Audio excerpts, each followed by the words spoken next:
Rizzo bullied his way through the front doors of the medical complex, bumping shoulders with anyone who didn't give way.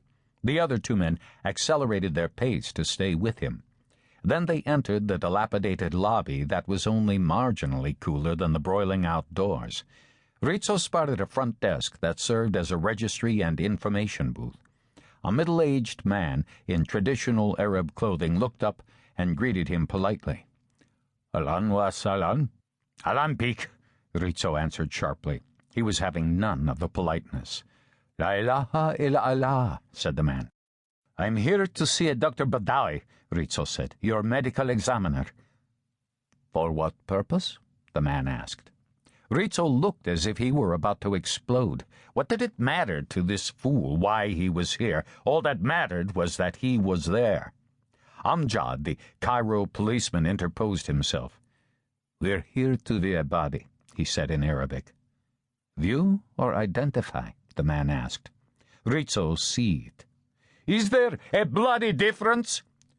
"Both," Amjad said, trying to soothe Rizzo, "and with extreme urgency."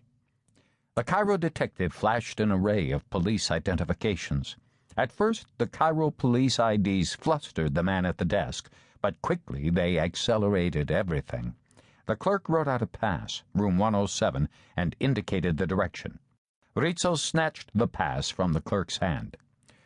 "There is no God but Allah, and Muhammad is his messenger," the clerk said in Arabic. The Cairo cop gave him a nod. Rizzo snarled something profane and took off. He forged across the lobby and down a shabby, overheated corridor where two bodies were stacked up on a single gurney. It was so hot there was condensation on the walls. They passed a door. Rizzo glanced in. Two young doctors, both of them Western women, conversed in English with what Rizzo recognized to be British accents. They were frantically trying to resuscitate premature babies while other infants wailed in the background. There had been one of the frequent power cuts in this area earlier in the day, Rizzo knew. The Egyptian healthcare system was a national calamity, a system suffering from underfinancing, overpopulation, and a long history of mismanagement and corruption. Rizzo strode toward room 107.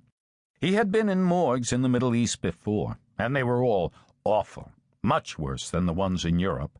Many times in the past, Rizzo had been called to identify remains that had been ripped apart by gunfire or explosions, sometimes by suicide bombers. Other times he had come to identify victims who had been deliberately disfigured by their killers. He had never ceased to be appalled at the sadism inflicted on the dead. He had seen many who had obviously been tortured, mostly men, often with terrible burn marks on their faces, hands, feet, or other parts of their bodies. Then there had been the executions, both political and gangland. Some of these victims had had their hands fastened behind their backs with handcuffs, and their eyes had been bound with tape. They had been shot in the back of the head, or in the face, or in the temple. The cruelty in this part of the world, fanned by centuries of religious hatred, could be unspeakable. Through his career in police work, crime reports, words on paper, had led him to understand intellectually what had happened.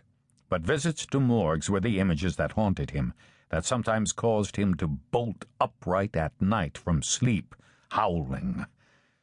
Rizzo led Amjad and Khalid into the room marked 107. The room was plain and sterile, light green paint peeling off the walls. There were a few chairs, an empty space in the middle of the chamber, and a dented steel door that led somewhere else. Rizzo turned to Khalid, his aide from the American embassy. "Now what?"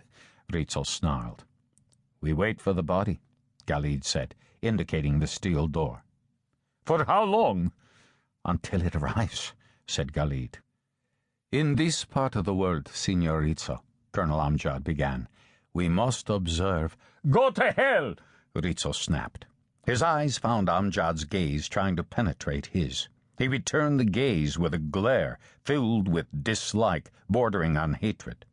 "Your country is the hell-hole I remember it to be. It suits you perfectly." "And I visited Italy."